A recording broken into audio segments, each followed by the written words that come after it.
Hola, bienvenidos nuevamente a Siempre Siendo Reformados. Mi nombre es Andrés Martínez y soy de Puerto Rico. En el video de hoy vamos a continuar la serie de videos que comencé en agosto sobre los dogmas católicos romanos de la Virgen María, los dogmas marianos. En agosto comenzamos con el dogma de la Inmaculada Concepción. Les voy a dejar el link abajo en la descripción para que le echen un vistazo. En este video vamos a continuar con el dogma de la virginidad perpetua de la Virgen María que creen los católicos romanos. ¿Y qué significa este dogma? Bueno, en otras palabras, en palabras simples, el dogma de la Inmaculada Concepción, el dogma de la virginidad perpetua, lo que quiere decir, primero que nada, es que María, luego de concebir a Cristo, permaneció físicamente intacta, lo que marca a una mujer virgen de una mujer no virgen. Quedó intacto en María. Ella permaneció virgen antes, durante y después del parto de Cristo. Y así lo dice en el párrafo 499 del Catecismo de la Iglesia Católica. Dice así: la profundización de la fe en la maternidad virginal ha llevado a la Iglesia a confesar la virginidad real y perpetua, o sea, para siempre, de María, incluso en el parto del Hijo de Dios hecho carne, hecho hombre. En efecto, el nacimiento de Cristo, lejos de disminuir, consagró la integridad virginal de su madre. La liturgia de la Iglesia celebra a María como la Aipártenos, la siempre virgen. Y también en este libro que utilicé en el video anterior sobre dogmas marianos, el sacerdote puertorriqueño Félix Truick dice lo siguiente sobre este dogma. Por fin, suele decirse que en el mismo momento del parto, María no sufrió ningún perjuicio corporal, sino que el Salvador salió de su seno así como un rayo de luz atraviesa el cristal sin romperlo. Así que esto es lo primero que quieren decir los católicos romanos. Lo otro que también quieren decir es que, como bien dice el párrafo 501 del Catecismo, Jesús es el Hijo único de María, es decir, María no tuvo otros hijos además de Cristo, y Cristo entonces tampoco tuvo hermanos. Si eres protestante, quizás esta afirmación te resulte extraña, porque en la Biblia claramente se mencionan los hermanos de Jesús en varios textos, y estoy completamente de acuerdo contigo. Pero ¿qué responden los católicos romanos muy comúnmente a este tipo de textos donde se mencionan los hermanos de Jesús? Bueno, los católicos romanos responden muy a menudo que cuando la Biblia menciona a los hermanos de Jesús, realmente se trata de parientes cercanos que podían ser primos o tíos o cualquier otra clase de parientes cercanos. El problema de este argumento es lo siguiente. En el Nuevo Testamento, la palabra griega para hermanos, adelphos, su significado normativo significa hermano, hijo de una misma madre. En el Antiguo Testamento permitía cierta flexibilidad, es decir, esta palabra podía ser utilizada para referirse a personas que no eran hermanos literalmente, pero en el Nuevo Testamento sí se utiliza normativamente de esta forma. Incluso vemos que el Nuevo Testamento tiene una palabra para hermano y otra palabra para pariente cercano. La palabra griega para hermano es adelphos y la palabra griega para pariente es sungenis. Y en el Nuevo Testamento se distingue entre estas dos palabras. Y un ejemplo de ello lo vemos en Lucas 14, versículo 12. El texto dice: dijo también al que le había convidado: cuando hagas comida o cena, no llames a tus amigos, ni a tus hermanos, ni a tus parientes, ni a vecinos ricos, no sea que ellos a su vez te vuelvan a convidar y seas recompensado. El texto claramente distingue entre un adelphos y un sungenis, un hermano y un pariente cercano. También en este mismo evangelio, en Lucas, el capítulo 21, el versículo 16, Lucas 21, 16 dice: mas seréis entregados aún por vuestros padres y hermanos y parientes y amigos, y matarán a algunos de vosotros. Así que vemos que el texto claramente distingue entre estas dos clases de personas, hermano y pariente cercano. Así que si realmente el apóstol Mateo, en Mateo capítulo 12 y capítulo 13, quería decir que los hermanos de Jesús eran parientes y no hermanos, pudo haber utilizado la palabra sungenis, pero no lo hizo. Y sabemos por qué. Porque eran en efecto hermanos. Ahora, vamos a ver estos dos textos que mencioné, Mateo capítulo 12 y luego el capítulo 13. Ya vimos que el significado normativo de la palabra griega adelphos utilizada en el Nuevo Testamento es en efecto hermano, y vimos que el Nuevo Testamento distingue claramente entre un hermano y un pariente cercano con dos palabras diferentes. Ahora veremos que el contexto de pasajes como Mateo 12, 46 al 50 nos sugiere claramente que cuando se mencionan los hermanos de Jesús se trata realmente de hermanos, hijos de la madre de nuestro Señor. El texto de Mateo 12, 46 dice así: mientras él aún hablaba a la gente, he aquí su madre y sus hermanos estaban afuera y le querían hablar. Y le dijo uno: he aquí tu madre y tus hermanos están afuera y te quieren hablar. Respondiendo él al que le decía esto, dijo: ¿quién es mi madre y quiénes son mis hermanos? Y extendiendo su mano hacia sus discípulos, dijo: he aquí mi madre y mis hermanos, porque todo aquel que hace la voluntad de mi Padre que está en los cielos, ese es mi hermano y hermana y madre. Primero vemos que los que estaban ahí mencionan primero a la madre de Cristo. Una madre es parte de un núcleo familiar, no parte de una familia extendida. Así que si se menciona a la madre, ¿a quién va a mencionar luego? ¿A primos? ¿Tíos? No, claramente menciona hermanos. Y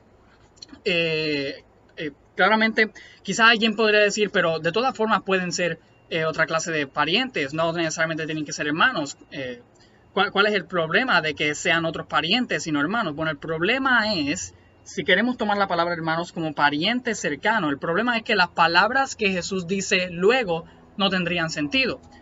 Porque Jesús les contesta: ¿quién es mi madre y quiénes son mis hermanos? Y extendiendo su mano hacia sus discípulos, dijo: he aquí mi madre y mis hermanos, porque todo aquel que hace la voluntad del Padre que está en los cielos, ese es mi hermano y hermana y madre. Si realmente los hermanos mencionados anteriormente eran primos o tíos o otra clase de parientes, Jesús estaría diciendo: porque todo aquel que hace la voluntad de mi Padre es mi madre y mi pariente cercano, o mi primo o mi tío. Claramente esto le quitaría fuerza al argumento de Jesús. Así que el contexto nos indica que la palabra hermano aquí significa en efecto hermanos biológicos y reales de nuestro Señor Jesucristo. Ahora veamos el próximo capítulo, esto es el capítulo 13. El contexto también nos indica que debemos tomar la palabra hermanos de esta manera. Vemos en Mateo 13, 53, dice así: aconteció que cuando terminó Jesús estas parábolas, se fue de allí, y venido a su tierra les enseñaba en la sinagoga de ellos, de tal manera que se maravillaban y decían: ¿de dónde tiene esta sabiduría y estos milagros? ¿No es este el hijo del carpintero? Vemos ya que se menciona al padre humano de Jesús. Comenzamos con el núcleo familiar. ¿No se llama su madre María? Así que ya vemos el padre y la madre, núcleo familiar, no familia extendida. Ahora, ¿qué vamos a ver luego? ¿Primos, tíos, parientes cercanos? No, vemos claramente hermanos: Jacobo, José, Simón y Judas. Y luego dice: ¿no están todas sus hermanas con nosotros? ¿De dónde pues tiene todas estas cosas? El contexto nos muestra un núcleo familiar, una familia compuesta de padre, madre, hermanos y hermanas, no de padre, madre, primas y primos. Así que nos indica ya el contexto que debemos tomar la palabra hermano, la palabra griega adelphos, con su significado normativo. Ahora, muchos apologistas católicos romanos nos mencionan que en Mateo 27, 56 se menciona a una María que es madre de Jacobo y de José. Aquí en este texto también vemos a Jacobo y a José. Y los apologistas católicos rápido dicen: ven, Jacobo y José, que son mencionados en Mateo 13, no son hijos de la madre del Señor, sino que son hijos de la otra María. Bueno, podrían decir eso, pero ¿y entonces qué hay de Simón y Judas? ¿Ellos también son hijos de otra madre? ¿Cómo lo puedes demostrar? Simplemente estarían asumiendo que son hijos de otra madre, pero de otra forma siguen siendo hijos de la madre de nuestro Señor. Así que, y quizás puedan decir: este Simón y este Judas son los apóstoles del Señor o algo como eso, pero ¿pueden probarlo? Pues claro que no. Así que el hecho sigue siendo, y el contexto y la evidencia nos muestran que Jacobo, José, Simón y Judas, mencionados en Mateo 13:55, son en efecto hermanos reales de Jesús, hijos de la madre del Señor. Ahora veamos otro texto para probar que María sí cesó de ser virgen luego de dar a luz a Jesús. Veremos los textos de Mateo 1:18 y Mateo 1:25. Mateo 1:18 dice: el nacimiento de Jesucristo fue así. Estando desposada María su madre con José, antes que se juntasen, se halló que había concebido del Espíritu Santo. Ahora, la palabra juntasen en el griego, permítame buscar un momento la palabra. La palabra griega para antes que se juntasen es la palabra griega sunerchomai.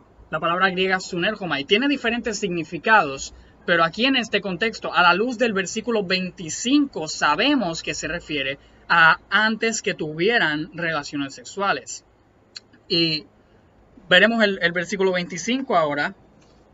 El versículo 25 dice: pero no la conoció, este es José, no la conoció, y sabemos que la palabra conoció aquí se refiere a esto mismo, a la relación sexual, pero no la conoció hasta que dio a luz a su hijo primogénito y le puso por nombre Jesús. Ahora, hay muchos católicos romanos que son rápidos en decir que la frase hasta que en la Biblia no siempre significa que hasta cierta fecha se hizo algo, pero luego se empezó a hacer otra cosa. El problema de esto es, y citan como ejemplo, por ejemplo, los pasajes que hablan, el pasaje que habla de Cristo, de que Cristo se sentará, o el pasaje que dice: siéntate a mi derecha hasta que ponga a tus enemigos por estrado de sus pies. Esto se lo dice el Padre a Cristo. Lógicamente no vamos a pensar que Cristo se dejará de sentar a la diestra del Padre cuando se pongan sus enemigos por estrado de sus pies. Así que los católicos romanos concluyen: no necesariamente significa que luego de concebir a Cristo, José sí la conoció sexualmente. Pero el problema de este argumento principalmente es que la frase griega que se utilizó aquí para hasta que es la frase griega heos hu. En otros lugares se utiliza solamente la palabra heos o se utiliza la frase heos han, pero en este caso se utilizó heos hu. En el Nuevo Testamento esta frase heos hu siempre se utiliza queriendo decir que hasta cierta fecha se hizo algo y luego de esa fecha se dejó de hacer lo que se estaba haciendo antes y se comenzó a hacer otra cosa. Y para los católicos romanos que no estén de acuerdo con esto, les invito a proveer un ejemplo, un solo ejemplo, en el cual la frase griega utilizada aquí para hasta que, heos hu, sea utilizada en el sentido que los católicos romanos quieren que sea utilizada, queriendo decir que María siempre permaneció virgen. Ese es el reto. Les invito a proveer un texto griego donde heos hu se utilice queriendo decir que luego de una fecha se hizo otra cosa. Claramente vemos que en el Nuevo Testamento esta frase se utiliza siempre de la misma forma, y en este caso el texto quiere decir que José no la conoció sexualmente hasta que dio a luz a su hijo primogénito. Luego de que dio a luz a su hijo primogénito, entonces sí la conoció. Así que la Biblia claramente enseña o refuta completamente el dogma de la virginidad perpetua de María y enseña que nuestro Señor Jesucristo sí tuvo hermanos biológicos. Si no estás de acuerdo con lo que he dicho en este video, puedes dejarlo abajo en los comentarios y tendremos una discusión al respecto a la luz de las escrituras, como siempre debemos hacer. Así que si este video fue de bendición para ti y de ayuda para ti, le doy gracias a Dios por eso y oraré para que el Señor te siga bendiciendo y siga ayudándote a conocer de su palabra. Gracias por ver este video. Dios les bendiga.